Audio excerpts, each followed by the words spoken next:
Greetings, Inquisitor. I'm pleased you found this holocron. This is the week 38 update for the Darth Loquitur account. I'll go through the entire last week of progress, all of the things that I've done with my characters, gear tier upgrades, new unlocks, things like that. We'll also do a little bit of gameplay in the challenge tier Rancor now that I've got my trooper team fully up and running. We'll also talk a little bit about the next relics that I'm planning to do for this account, what that looks like, and why. That said, let's go ahead and get into the account updates for the week. It was a conquest week, and I did want to try to finish out with a better conquest box. Kenobi was available, and my Padme team was really the main team that I was advancing through conquest with, so I wanted to make sure that we got this Kenobi up and running as well as possible. We had all of these left side gear pieces just ready to go, so I couldn't resist the temptation to go ahead and lock those down on him. Typically, I don't want to do that unless I know I'm going to relic the character, but in this case, I just really wanted him to be good for Conquest. All right, Piett, we got him to relic level. This is a week early. He was slated to be reliced in week 39, but we're ready to go a week early in week 38, so we're going to go ahead and go for it. We've got all these materials built up, plenty of signal data, plenty of stuff from the scavenger from our last work over there. So we take this all the way to Relic 5, no problems.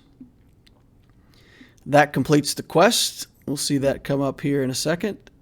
All right, so that is the 7th character that we've completed in our journey toward the Sith Eternal Emperor in the journey guide. We do have the TIE Bomber. That's also ready to go whenever we want it. So we could have 8 requirements done pretty soon. Here we're looking to see if there's any of the mods that we can 6-dot and get more speed onto this character. This cross still needs 1 hit in speed, so we're going to go ahead and slice it. We missed the speed, but that's okay. We've still got him at 334 speed, so pretty good. Palpatine, we can take up to the next gear tier. Gear 11, almost to gear 12. Nest, we take her to gear 8. Everything's there for gear 9. Everything's there for gear 10. Gear 11 we don't quite get, but Nest is definitely a character that we want to get up and running, so we will continue to pour effort and energy into her gear tiers as soon as we get the requirements. All right, for the rest of the week, we did also find Moff Gideon ready to upgrade. He is not part of the Sea Journey, but he is definitely a character that's worthwhile. He's an important part of the trooper team, and we definitely want to build him up. And if we don't relic him, we certainly want to at least get him to gear 11 or potentially even gear 12 to help out with the troopers and make sure that we can do as many events and get as much loot as possible from them. We're going to put the mark on Vader because we believe that he's got the most damage on his basic out of all this. So when Piett calls for assists, we'll be able to do that. Here we force crush, and the Rancor goes crazy on us. We do get a couple hits off, and then we get the door down on his head. But I feel like we lost a lot of damage there with the turn that he took and not being able to topple him. And we came in here with turn meter kind of in the wrong spot. So I'm playing this out, but I'm thinking I could probably do better than this particular run. So for anybody that doesn't know, you can retreat out of these raids like this, and it doesn't take away your team. And you can come back in and try the mechanics again and start over. Now, we did go ahead and feed somebody to him already. You see that his cooldowns are up and Devour is not available. So we did feed a character to him already. So there we did the area effect, and then we culled the door with Vader. Put that down on topple. And then we get the big area effect attack right away. And then we get the stack damage on top of that. We'll get the buffs up here. Do Merciless Massacre with Vader. Just trying to do as much damage as we can while we've got him toppled. Once he stands back up, the Rancor is pretty much going to tear the team in half. That's okay. We understand that's the way it works in Phase 2 and Phase 3. The whole idea is just to do as much damage as you can while the door is on his head, and then as much as you can before he kills you. So that's what we're doing. And it's okay. I mean, it's not a great team. Vader in there kind of breaks the synergy of the troopers a little bit.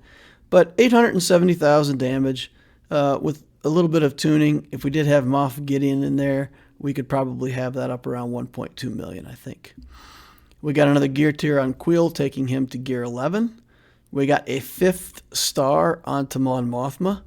And I've been farming her shards on and off, and I may just continue to keep trying to get her up to 7 stars. We also got a gear tier on our Sith Marauder. That's good. He's gear 11 now, so he'll be one of the characters that we can get to gear 12 and get ready to relic after Enfys Nest. We're short a lot of these bio on all kinds of characters. We need it on Nest, we need it on Maul, so we really have a lot of those Mark 8 bios that we need. We also got Thrawn up and running. It's about time to get him into the group. So we're going to be able to take him to gear 7. And his skills do have pretty good omegas on the basic and on the fracture. So we're going to go ahead and omega those skills. Omega the turn meter swap as well. So 3 omega skills on him. We had a discussion on stream a while back that I don't really omega abilities unless they're really worth it, and I know it. So in Thrawn's case, we went ahead and just put the omegas on because we really want everything that brings to that character. Here we're looking to throw some mods on Thrawn. We'll probably have to remod him later at some point. Basically, we just want speed. We look around. We see that there's a crit chance set that has good enough speed. So we'll be able to put a crit chance set on him. We'll finish this out with speed mods to get him a speed set. Most of our arrows that are speed have the speed main stat as their main line.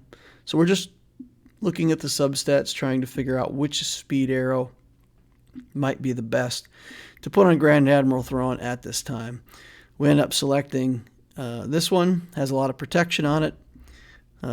We have health. We have, I think, defense on the triangle. So we're not too worried about the stats with Thrawn. He just needs to go fast and do fracture, and that's about it. So we've got him started. Nest we still need work on, but since we know that we're going to prioritize her, we go ahead and do invest in the Zeta for Nest. That gives her the ability to ignore taunt on her turn, and also to get stacking health steal, which is important when you're doing solos with Nest. Account status for this week, week 38, 1.56 million galactic power. We put on another 45,000. A lot of that has to do with starting up Thrawn, getting him running, relicking out a character, so we put some galactic power on. 9 relics now, 19 Zetas. The troopers are still getting us top 100 whenever we have time to play around in Squad Arena. Tarkin and the Geos are still getting us top 5. We get number 1 most every day right now. And then our next project is probably going to be to relic Nest. And in week 41, we've only got her on gear 10, so we have to do 11, 12, 13, and relic in 3 weeks. That's a pretty big ask, but we do have a conquest box coming up, so maybe that'll help push us over the top on gear. And if we focus on that with what we're farming, I think we should be able to make it. With regular energy, we're still working on Krennic, Django to finish out the Hound's Tooth. We are farming Mon Mothma and Vandor Chewbacca. I've got Kairos listed up there, but it's basically whatever Enfys Nest needs, so we're going to really focus on farming that. Out of fleet, we're trying to finish out her shards, Scion, and Shakti sometimes, Jolie Bindo sometimes. We're just working on getting their shards into the account. Working on Mark III CNR Hollow projectors. Again, we'll need those for relicking up Nest or whoever we relic next. Cantina, we're working on signal data. We're also taking some hits on the Sith Empire Trooper tank out of Cantina. By the time we get Sith Eternal up and running, we will need him. That's 6 months out, so I'm just farming him a little bit at a time in the background. On mods, we're working on offsets right now, potency, tenacity, a little bit of health sets, trying to build up some more offsets for the characters that we're modding. With refreshes, we're doing 3 mod, 3 energy, 3 fleet every day. And then we're doing the Cantina refreshes on days when the quest for guild objectives is Cantina energy or all energy spending. For the Squad Arena store, still working on Prestige. We're working on Sidious a little bit. We have been working on Newt Gunray in the background, and we do have enough shards now to get Newt Gunray up and running. We'll probably lock him in. If the next Grand Arena is 3v3, we'll unlock and get Newt running. Fleet store, we're still working on Grievous. Anything for 501st clones, Fives, his ship, Echo, anybody that we can take out of the shop there for clones, just to get those shards in. So someday, if we want the 501st, we'll be able to do that. And every time I get the fleet store up to 4,000, we buy a Zeta material out of there. Everything else goes to the shard store, as we've been doing. For the Sith Eternal journey, 7 of the 15 requirements have been completed. The bomber could be done at any time. We do have 6 stars worth of the bomber ready to go, so that would be number 8. That leaves us with 7 more.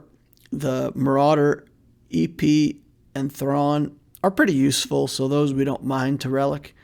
Maul and Royal Guard can be somewhat useful as defensive characters, but Krennic and Sidious are just not great. They just really don't do that much, so we'll try to do them as the last characters that we Relic.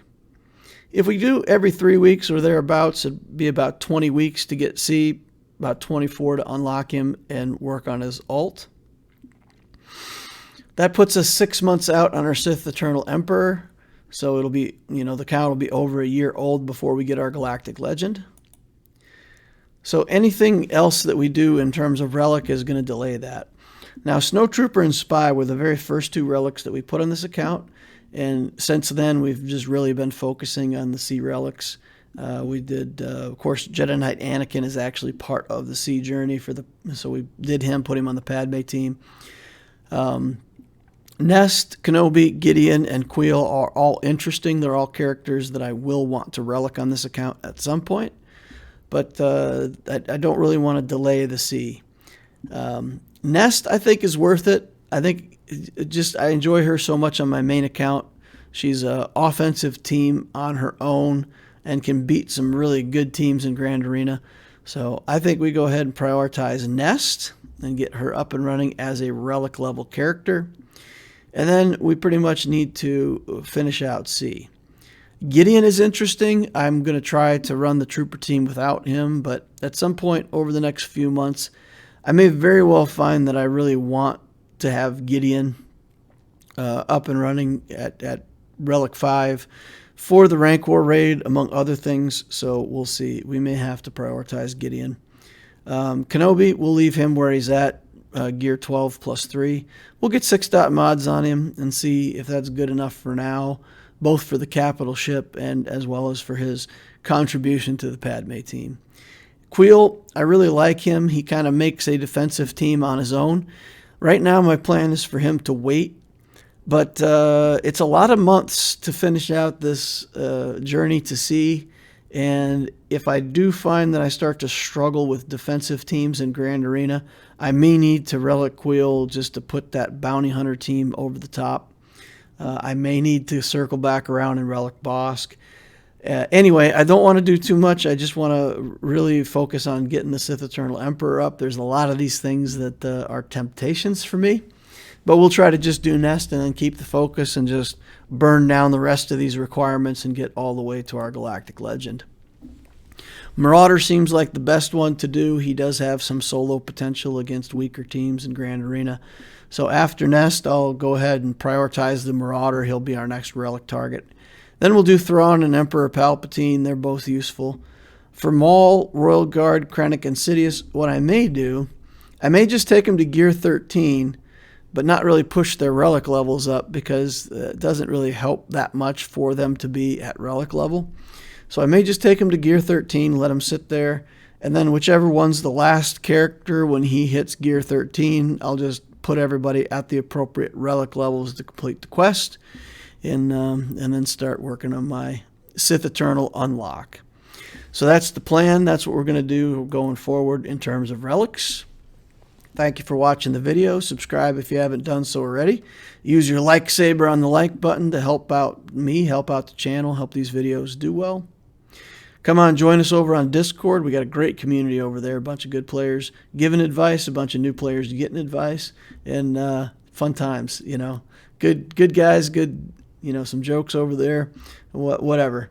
It's a good place to be. So join us on the Discord. It's a lot of fun. Thank you all for your time. Appreciate you, and I will see you in the next Holocron.